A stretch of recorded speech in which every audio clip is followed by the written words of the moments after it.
Anda berlanjut, diterangkan oleh Allah, hei, tugas suami saat mulai pertama kali menikah, maka tugas yang pertama siapkan untuk mencari nafkah.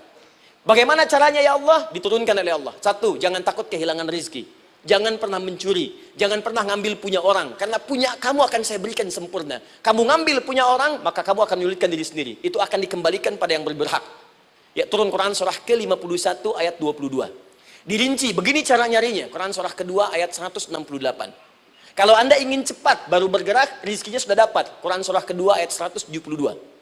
Ada yang dahsyat, dia belum keluar, rizkinya yang mendatangi dia. Jadi nanti di Al-Quran ada 8 jenis rizki. Di antara yang paling hebat, ada yang belum Anda datang, rizkinya sudah menjemput. Ada orang mendatangi rizki, ada rizki mendatangi dia. Contoh, Al-Imam Asy-Syafi'i sedang berdiskusi dengan Imam Malik gurunya. Kata Imam Asy-Syafi'i, Syekh, rizki itu mesti saya cari dulu, baru kita dapat. Kata gurunya, ya Syafi'i, ada rizki yang cukup kita beramal dekat kepada Allah, dia akan datang tanpa kita cari dengan ikhtiar manusia. Kata Syafi'i, mustahil. Kata Quran kan kita kerja dulu, baru datang. Kata Imam Malik gurunya, kamu yang belum sampai. Kita amalkan ini, rizki datang. Maka berhenti sampai di situ, Imam Syafi'i pamit. Di jalan tiba-tiba, beliau mendapati ada panen anggur, Pak, Bu. Terus dipanggil sama yang punya kebun. Ya, pemuda katanya, sini. Mau bantu nggak? Kalau kamu bantu, kami berikan anggurnya. Maka beliau bantu, panen, petik. Sampai setelah selesai diberikan anggur yang besar-besar, hanum. Senyum, senang beliau. Ternyata senangnya bukan karena dapat anggur. Senangnya karena merasa pendapatnya benar. Kalau saya nggak bantu panen ini, nggak akan dapat saya anggur. Cuma karena saya bantu, saya diberi ini. Maka rasa senangnya inilah dibawa kemudian kepada gurunya, ingin laporan. Tapi perhatikan adabnya.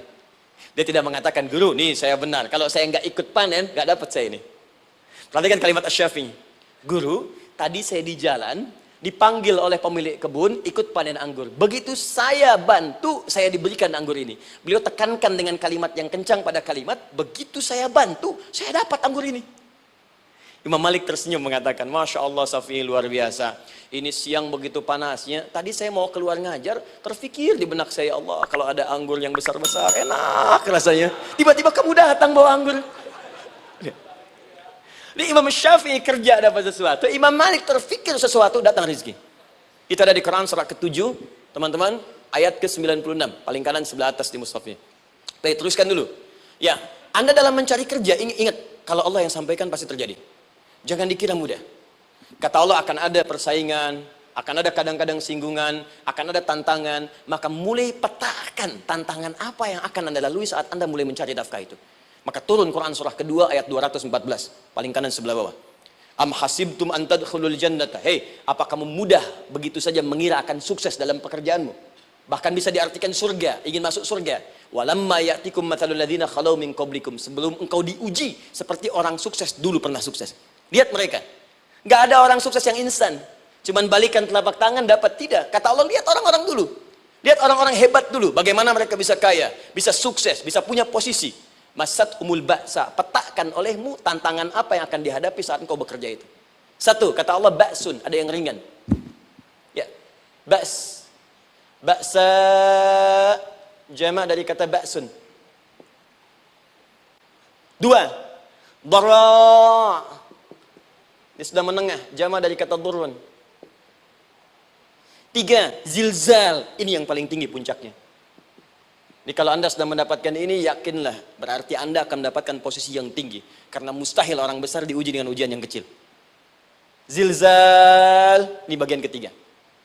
Ba'sa, ba'sun, mulai. Kira-kira tantangan-tantangan ringan apa saja yang akan Anda hadapi? Ya, kalau saya contohkan misalnya dengan contoh yang lain singkat, Anda mau ke masjid, ingin konsisten, mulai hijrah, ingin dekat dengan Allah, tiba-tiba yang tadinya nggak mau ke masjid, mulai ke masjid, diuji dengan hujan. Hujan kecil, rintik-rintik, shower. Begitu hujan, orang Arab mengatakan kalau hujannya bisa lewat tanpa payung pun, orang Arab mengatakan la ba'sa. La ba'sa ini ringan. Orang kita sambungin, labas. Dari bahasa Arab, lewat. Nah, jadi kalau Anda mau berangkat nih, siap bekerja, siap hadapi tantangan. Baru mau lewat hujan kecil, berarti itu tantangan kecil kita lewati. Macet, petakan, cari jalan yang kemudian sempurna, jalan yang kosong, buka Google-nya. buka Waze-nya, buka map-nya, cari. Jadi kalau pada yang kecil aja belum kita lewati, bagaimana mendapatkan yang besar? Anda mau ke masjid, dikasih hujan kecil. Mau berangkat gak jadi. Papa, kenapa gak jadi? Hujan mah, kan ada payung. Takut riak, takut riak. Tuh. Setelah itu darwa. Maaf, tantangan fisik. Kadang-kadang mulai ke fisik. Mulai mengganggu. Ya, maaf, dirincikan kemudian oleh Al-Quran. Turun Quran surah ke-21. Ayat 87 sampai 88. Kisah Nabi Yunus alaihissalam. Yunus beraktivitas, bekerja. Bukan berarti nggak ada tantangan. Kadang-kadang dibawa, kadang-kadang diusir. Kadang-kadang Anda dapat misalnya proyek. Kadang-kadang sudah mulai, masukkan tender. Tiba-tiba gagal, diserobot orang. Kadang-kadang orang yang dapat, Anda yang ngajukan. Itu biasa. Kata Allah itu biasa. Bukan cuma Anda, yang lain pun ada. Bukankah Allah ajarkan kisah Sayyidah Hajar alaihissalam dengan Ismail? Bukankah bolak-balik naik Safa Marwah? Kadang di atas, kadang di bawah, kadang lihat peluang sampai Marwah ternyata bukan air. Terkadang Anda yang bekerja, tim yang lain yang mendapatkan karena kerja keras Anda bisa jadi terjadi. Bukankah yang kerja keras Hajar yang dapat Ismail? Mungkin Anda yang konsep, yang dapat minyaknya orang lain. Mungkin Anda yang kerja, kan yang suksesnya teman Anda, gak ada masalah. Dan itu kemudian akan bermanfaat bagi Anda. Tidak mungkin setiap keringat yang keluar dari diri kita mustahil kecuali akan melahirkan manfaat yang kembali pada diri kita. Tantangan. Tapi yang paling dahsyat ini yang nggak ditemukan di sebagian referensi yang kita baca. Ketika Allah menjelaskan semua tahapan-tahapan tantangan ini sampai ke puncaknya zilzal. Zilzal itu kalau bahasa sekarang gempa. Ada ujian yang menggoncang hati kita. Ketika Anda kerjakan, ya Allah, tantangannya dahsyat. Kenapa mesti saya, ya Allah? Kau nggak selesai-selesai, ya Allah. Itu wajar, teman-teman. Itu biasa.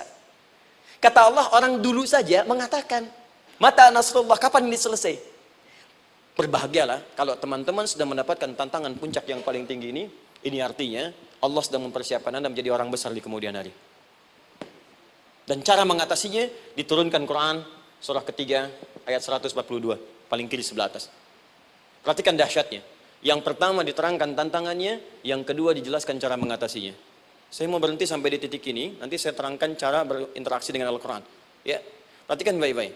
Kata Allah, jika kelak engkau sudah bisa memetakan tantangan ini, maka siapkan solusi untuk mengatasinya. Ayatnya dibuka dengan kalimat yang sama persis. Saya pernah sampaikan teori ini di dua perusahaan besar di Indonesia.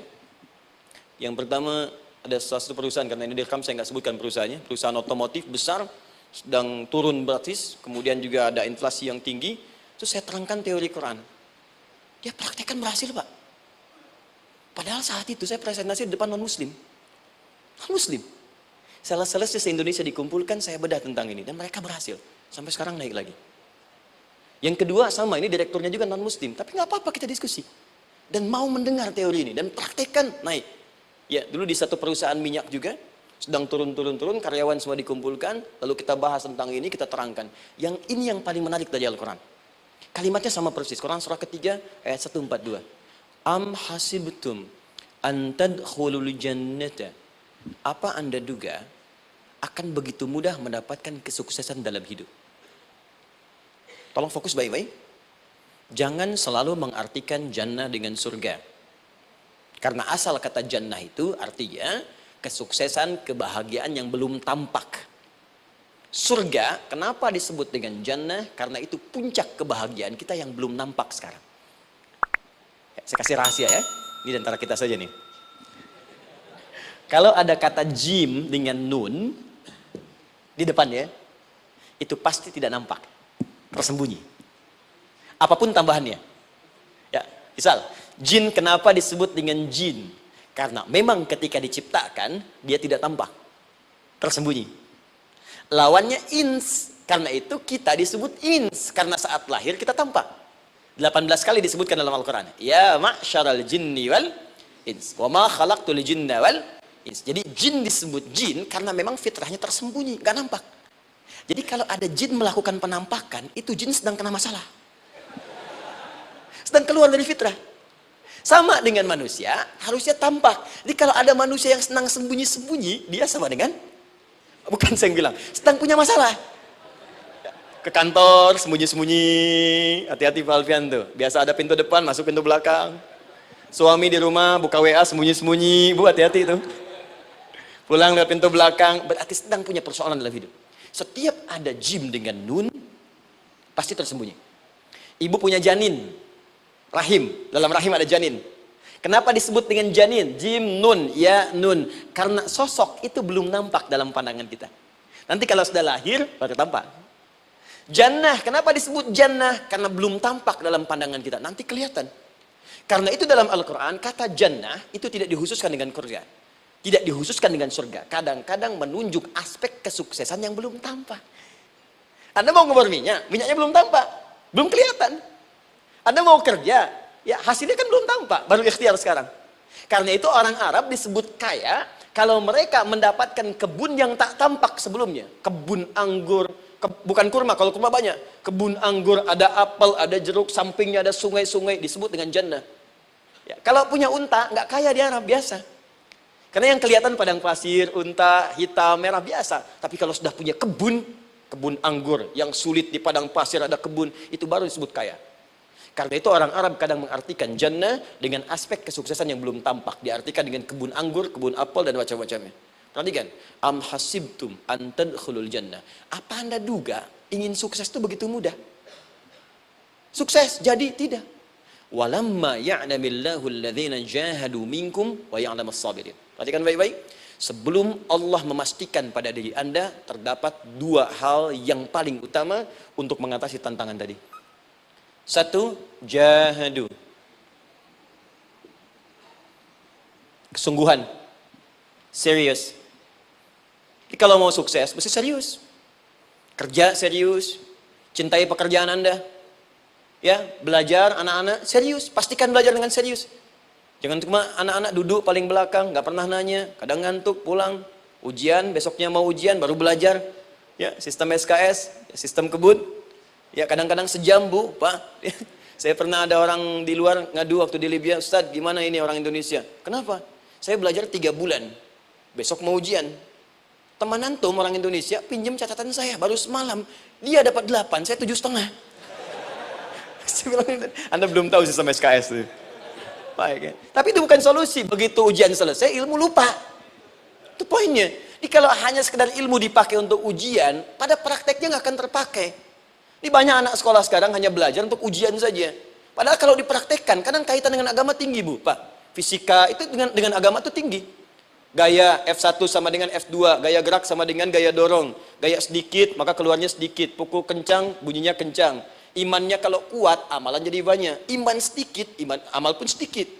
F berbanding lurus dengan P, hukum Pascal. Gaya berbanding lurus dengan tekanan. Masuk bab akhlak. Makin banyak gaya, makin banyak tertekan. Nah, itulah. Gaji 5 juta, gaya 10 juta. Kan? Ini serius. Serius. Di divisi apapun Anda, saya 3 sepekan lalu lah, takziah ke tempatnya Yang Habibie. Terus diminta tausiah di sana. Dan saya perhatikan beliau termasuk yang paling serius ketika diberikan tugas apapun. Gak pernah diberikan amanah kecuali mencintai pekerjaan itu. Yang Habibie demikian. Ciri orang sukses itu serius. Tapi keseriusan itu, kata Allah petakan jadi 3 bagian lagi. Karena jahadu itu punya 3 turunan kata. Satu, keseriusan merencanakan, disebut ijtihad namanya. Punya rencana. Mappingnya apa? Stepnya apa? Oke, Anda ingin kerjakan sebuah proyek, baik, proyeknya berlangsung berapa lama? Target kita apa? Jangka panjangnya, menengahnya, jangka pendeknya. Kemudian apa tantangan yang akan dihadapi di setiap tahapan-tahapannya? Selesaikan. Bahkan saking pentingnya tahap perencanaan ini, ditunjukkan oleh Allah langsung lewat sholat. Teman-teman masih ingat, sholat pertama yang kita kerjakan, setiap hari sholat apa namanya? Subuh. Apa artinya subuh? Tuh, ini masalahnya. Ini kata Al-Quran sendiri ya, kata Al-Quran sendiri. Nanti akan ditemukan orang yang ibadah tidak paham apa yang dikerjakan dan dilakukan dalam ibadahnya. Contoh sholat. Kata Allah akan ada orang sholat yang saat sholat tidak mengerti apa yang ia baca dan dia lakukan dalam sholatnya. Jujur tanyakan pada diri kita. Sampai detik ini, dari sekian ribuan kali ruku dan sujud, berapa persen bacaan sholat yang kita pahami? Jangan-jangan kita ruku tapi nggak ngerti yang dibaca. Sujud tak paham yang diungkapkan. Bagaimana bisa khusyuk? Mustahil. Maka kembali ke sini. Kenapa sholat pertama itu disebut dengan subuh? Teman-teman, ternyata semua nama sholat dari subuh sampai isya, plus bacaan dan gerakan dari takbir sampai salam, itu bukan sekedar gerakan semata. Semua ada artinya, ada maknanya. Dan diajarkan oleh Nabi langsung. Subuh disebut dengan subuh. Ada dua kata. Satu, fajar. Quran surah ke-17 ayat 78. Inna Qur'an al-fajri kana mashhuda. Kedua, subuh di surat At-Takwir. Was-subhi idza tanaffas. Kenapa disebut fajar? Fajar itu pancaran positif, pancaran kebaikan. Jadi kalau yang baik disebut fajar. Kalau yang jelek disebut fujur. Fujur ada di Quran surah 91 ayat 7 sampai 8. Wa nafsi wa ma sawaha fa'alhamaha fujuraha wa taqwaha. Fujur itu rambatan gelombang buruk yang muncul dari nafsu. Ya, ditembuskan ke elemen tubuh kita. Misal gini. Tiba-tiba pengen marah. Ya, di tubuh kita mengatakan melotot, maka ini ada pancaran di hati kita nyambung kemudian ke mata. Ini rambatan dari sini ke mata disebut fujur namanya. Mau ke tangan pukul, masuk ke tangan. Itu rambatannya disebut fujur namanya. Ya. Yang baiknya disebut fajar. Ya, misal saya ingin sholat, tiba-tiba hati mengatakan sudah azan, merambat ke kaki, cepat melangkah, cepat wudhu. Nah, itu rambatannya disebut fajar namanya, atau infajar. Ini pasti ada, ya. Fujur nama lainnya nafsu, disebutkan 115 kali dalam Al-Quran. Takwa, rambatan fajar, sumbernya takwa, disebutkan 115 kali dalam Al-Quran. Di jiwa kita ada takwa, ada nafsu. Takwa yang dorong malaikat, disebutkan 88 kali dalam Al-Quran. Nafsu yang dorong setan disebutkan sama 88 kali. Di setiap Anda akan mengerjakan satu hal, pasti akan yang mendorong pada yang baik, akan mencegah dari yang baik itu nafsu. Pasti itu. Pak Alpian mau tanda tangan proyek. Tiba-tiba disodorkan, Pak, ini Pak. Kok begini proyeknya? Perbaiki. Karena ada yang nggak beres. Tapi fee-nya lumayan Pak, 1 miliar. Nggak bisa. Jiwa takwa mengatakan jangan terima Pak. Bapak mengatakan maaf, ini jari tahiyat. Gak akan pernah dipakai maksiat. Perbaiki, datang lagi. Ini Pak, kok sama? Fee-nya diperbaiki Pak, 100 miliar. Nafsunya mulai berkata, terima. Takwanya bilang, jangan. Akhirnya beliau katakan, tangan tahiyat gak akan pernah dipakai maksiat. Tapi tunggu, saya istiqoroh dulu.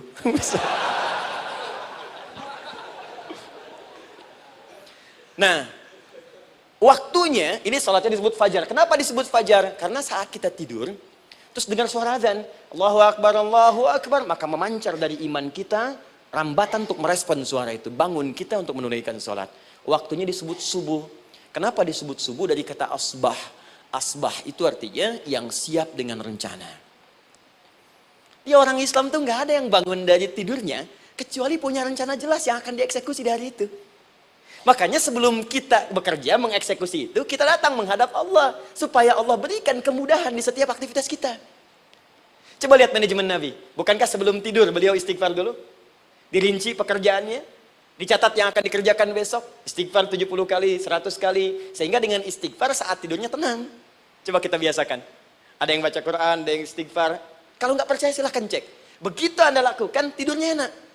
Besoknya rencana itu sudah siap. Makanya ketika bangun, siap jam 7 mau kemana, jam 8 ada di mana, jam 12 kerjakan apa. Sebelum mengerjakan itu, datang kepada Allah, sujud, ya Allah, saya punya rencana ini tolong mudahkan. Begitu caranya.